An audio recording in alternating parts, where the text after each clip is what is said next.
क्या आपने सुना है mRNA वैक्सीन ना केवल इन्फेक्शन के लिए बट अब कैंसर के इलाज में भी आ गई हैं। नमस्कार दोस्तों, मैं हूं डॉक्टर सज्जन राजपुरोहित, डायरेक्टर और head medical oncology, Medanta hospital, defence colony, Noida.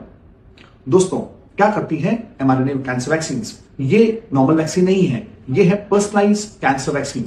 इसमें हम बॉडी के ट्यूमर सेल्स को बाहर निकालते हैं और उनके जो डीएनए कोड को ट्रांसक्रिप्ट करके जो मैसेंजर आरएनए बनता है उसको हम कल्टीवेट करके उसको फिर से बॉडी के अंदर डालते हैं। और इसी तरह से जब इस तरह की वैक्सीन बॉडी में जाती है, ये बॉडी के खुद के इम्यूनिटी के सेल्स को उनको स्टिमुलेट कर और ट्यूमर के ऊपर अटैक करवाती है।